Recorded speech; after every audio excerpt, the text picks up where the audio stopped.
Subscribe Inside the Medicine and press the bell icon for latest notification. Hello friends, स्वागत है आपका inside the medicine में। आज हम बात करेंगे टाइप 2 डायबिटीज़ में दी जाने वाली एक ऐसी दवा के बारे में जो कि आज की डेट में ब्लड शुगर कंट्रोल करने के लिए बहुत ही इफ़ेक्टिव है। इस दवा का प्रयोग अमेरिका एवं यूरोपियन कंट्रियों में बहुत समय पहले से ही चलता हुआ आया है। इंडिया में ये 4-5 साल पहले ही लॉन्च हुई थी और ये वज़न कम करने एवं ब्लड शुगर कंट्रोल करने की आधुनिक और प्रभावशाली दवा है। जी हाँ फ्रेंड्स, मैं बात कर रहा हूँ टैबलेट राइबेलसिस की। इसका एक्टिव इंग्रेडिएंट होता है सेमाग्लूटाइड। जानेंगे राइबेलसिस क्या है, ये किस तरह से बॉडी में काम करके इंसुलिन सेंसिटिविटी को बढ़ाता है और ब्लड शुगर लेवल को कम करता है, ये कौन कौन सी स्ट्रेंथ में आता है, इसकी प्रॉपर डोज एवं साइड इफ़ेक्ट क्या होते हैं, इस दवा के प्रयोग के दौरान क्या क्या सावधानियाँ बरतनी चाहिए, जानेंगे इन सभी के बारे में इस वीडियो में। आप बने रहिए मेरे साथ वीडियो के अंत तक। अगर चैनल पर नए हैं तो प्लीज़ इनसाइड द मेडिसिन को सब्सक्राइब कीजिए और बेल आइकन के भी बटन को प्रेस कीजिए, जिससे मेरे आने वाले वीडियोज़ की नोटिफिकेशन आप तक आसानी से पहुंच सके। तो चलिए शुरू करते हैं।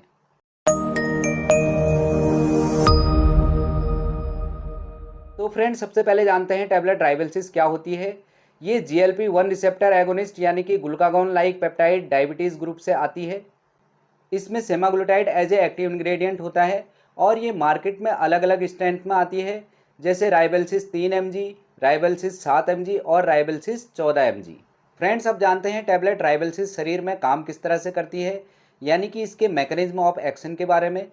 टैबलेट राइबेलसिस खाने के बाद स्टोमक में एब्जॉर्ब होके लगभग 1 घंटे में पीक वैल्यू ब्लड में पहुंच जाता है और ब्लड में पहुंचने के बाद ये कई ऑर्गन के साथ बाइंड करता है। स्पेशली पेंक्रियाज के अंदर इंसुलिन फॉर्मिंग बीटा सेल्स के साथ बाइंड करके इंसुलिन के प्रोडक्शन को बढ़ाता है। टैबलेट राइबेलसिस के यूनिक फीचर हैं, जब ब्लड शुगर लेवल 90 से ऊपर पहुंच जाता है ये इंसुलिन के प्रोडक्शन को बढ़ा देता है, और जब ब्लड शुगर लेवल 90 से नीचे आ जाता है तो फिर ये इंसुलिन के प्रोडक्शन को कम कर देता है, यानी कि ब्लड शुगर लेवल को लो नहीं होने देता है। दूसरा बेनिफिट, ये स्टोमक के अंदर काम करके स्टोमक के मूवमेंट को कम कर देता है। इससे मरीज जो भी खाना खाता है वह काफ़ी समय तक पेट में रखा रहता है, जिससे मरीज को भूख कम लगने लगती है और उसका वेट भी रिड्यूस हो जाता है। यानी कि ये ब्रेन के एपेटाइट सेंटर में जाकर भूख कम करने एवं वजन घटाने में मदद करता है। इसके अलावा राइबेलसिस कार्डियोवैस्कुलर सिस्टम में काम करके ब्लड प्रेशर को 5 से 7 मिलीमीटर कम करता है और ब्लड में कोलेस्ट्रॉल एवं ट्राइग्लिसराइड लेवल को कम करता है। लॉन्ग टर्म में ये हार्ट के कॉम्प्लिकेशन जैसे स्ट्रोक एवं हार्ट अटैक जैसी लाइफ थ्रेटनिंग प्रॉब्लम से बचाता है। फ्रेंड, जिनका वजन बहुत ज़्यादा है और उनको डायबिटीज़ है, उनके लिए टैबलेट राइबेलसिस एक वरदान है। कई स्टडीज़ में ये देखा गया कि खाने से पहले यानी कि फास्टिंग ब्लड शुगर, खाने के 2 घंटे बाद यानी कि पोस्ट प्रेंडियल ब्लड शुगर और HbA1c को कम करता है। साथ में बिना किसी एफर्ट के ये अपने आप से 3 से 5 किलो वेट भी कम करता है। फ्रेंड्स, सेमाग्लूटाइड इंजेक्शन के फॉर्म में ओजेम्पिक नाम से भी आता है। इसकी 1 से वीक डोज होती है और ये भी वज़न घटाने एवं डायबिटीज़ कंट्रोल करने के लिए बहुत इफ़ेक्टिव होता है। फ्रेंड्स, अगर टैबलेट राइबेलसिस के डोजेज के बारे में बात करें तो ये 3 अलग अलग स्ट्रेंथ में मार्केट में आता है, 3 mg, 7 mg और 14 mg। राइबेलसिस की डोज पेशेंट के शुगर लेवल के अकॉर्डिंग डॉक्टर्स डिसाइड करते हैं।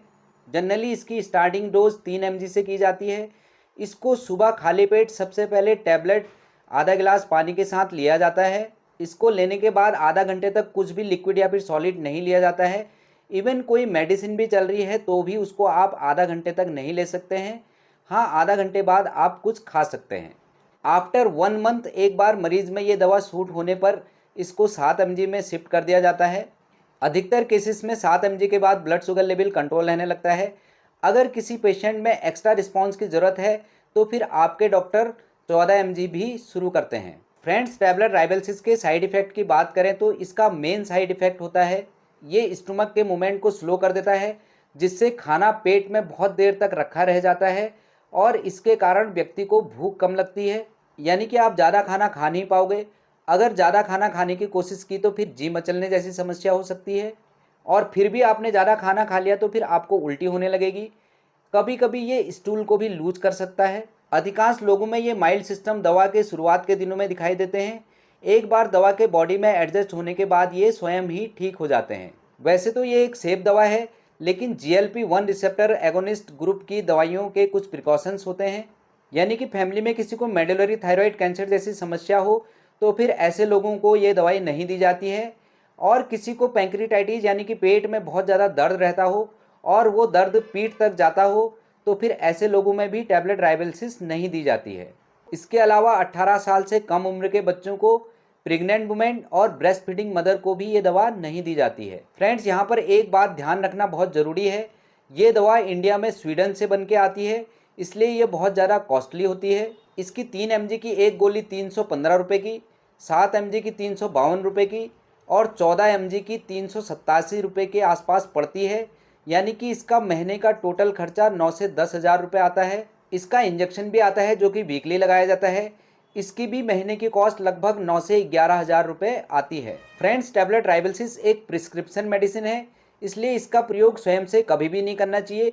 इस दवा के प्रयोग से पहले आप अपने डॉक्टर से सलाह जरूर ले लें, नहीं तो बॉडी में कई सारे कॉम्प्लिकेशन देखने को मिल सकते हैं। तो फ्रेंड्स, ये थी एक सामान्य जानकारी टैबलेट राइबेलसिस यानी कि सेमाग्लूटाइड के बारे में। आशा करता हूँ आपको ठीक लगी होगी। अगर ठीक लगी हो तो प्लीज़ इनसाइड द मेडिसिन को सब्सक्राइब कीजिए। आज के लिए बस इतना ही। मिलते हैं आपसे एक और इन्फॉर्मेटिव वीडियो के साथ में। तब तक के लिए bye bye and take care.